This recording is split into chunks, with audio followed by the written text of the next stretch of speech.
Hello guys, this is Forex speaking. In our today's episode class, we are going to be talking about pips.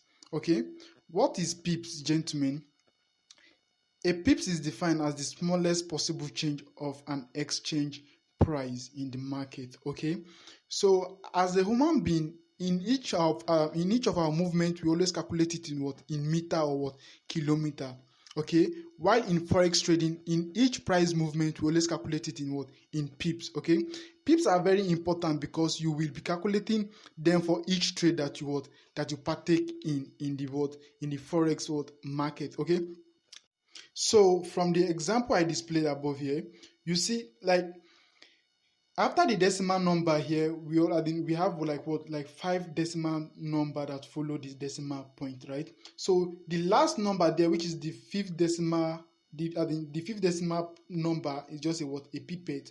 Why the fourth decimal number? That is where your pips calculation starts from. Okay, so this example applicable to all your currency pairs excluding JPY pairs alone. Okay, why JPY pairs is excluded is because JPY pairs always have their own decimal point after 3 numbers. Okay, so after the 3 numbers, any JPY pairs that you see that have like 3 numbers again after the decimal point, know that the last number there is just a pipette. Okay, while your normal pips will start from the second number after the decimal point. Okay, so like from the example I explained here above here, with the USD JPY trade, okay, you see that the pips calculation will start from 1. Okay, so that is what you are going to be using for all JPY pairs. Okay, so the first example I show you guys is for all currency pairs, being it Euro USD, GBP USD, all your major currency pairs. But all your yen pairs, you are going to be using what?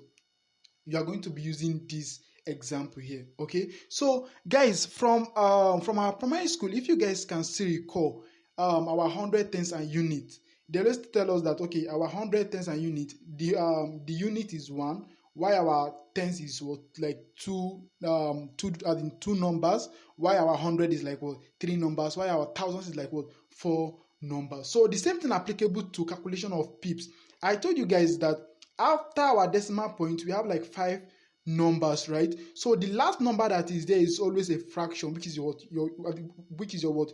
pipette. Okay, so the fourth number that follow, that is where your pips is going to start from, which is the unit. So the third number that follow is going to be your tens. Okay, while your fifth number that follow, sorry, your fourth number that follow is going to be your 100, while your fifth number is going to be your thousands. Okay, so from 100, tens and unit. Okay, so that is just a typical example I can use to explain this more better to you guys. Okay, so now, for example, guys, let's say you analyze GBP USD and you note that the current exchange rate is 1.30345, and you believe that the price will move to 1.30789.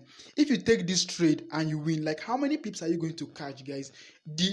How to calculate your pips is very very easy. Just find the difference between your current price and the price that you're going to take profit from. Okay, so which is by finding the difference, now we are going to have what, 44.5 pips. Okay, so the same thing applicable to your JPY pairs. Okay, in your JPY pairs, if you are going to calculate the pips now, like for example, now with the example I show for the JPY pairs, I said, let's assume you analyze Euro JPY, which is also a JPY pairs, and you believe that the price is going to fall from 136.820 to 136.721.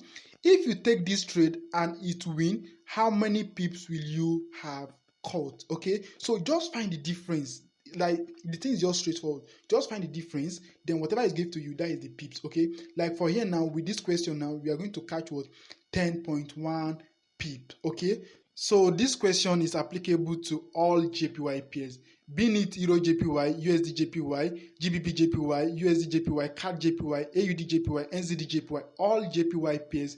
The way I solve this question, that is the way you are going to use to calculate all JPY pairs. Okay, but note, guys, for our gold is different. If you are calculating your gold price movement, which is pips, okay, the pips calculation for gold is different. Okay, so in your gold, whenever you find the difference, which is the price difference that you normally use earlier, After finding the price difference, always multiply it by 10. Okay, so that is what makes gold to be very volatile. Okay, so whenever you multiply it by 10, automatically it's going to give you what? Your actual pips movement. Okay, for example, now I have a question here. Say, let's assume you analyze gold and you notice the price we move from 1961.87 to 1994.00. If you take this trade and it win, how many pips caught? Okay, automatically you know what to do. Just find the price difference. Okay, so after finding the price difference of this, now I have 32 here. I always tell you guys, always multiply it by 10. Okay, so when you multiply it by 10, that is the only time that you can have your actual pips for gold. So the actual pips for this gold movement now is what? 320 pips. Okay, so all your gold calculation, this is the way you are going to be applying it. Okay, so to calculate your normal price for gold, always try to multiply after finding the difference. Okay, so if you need the PDF to all the courses that we have been doing earlier, check the description button below. You see the link to download the PDF of all the courses. Okay, and also guys, don't forget to smash the like button and subscribe to my YouTube channel. See you guys in the next class. Thank you very much.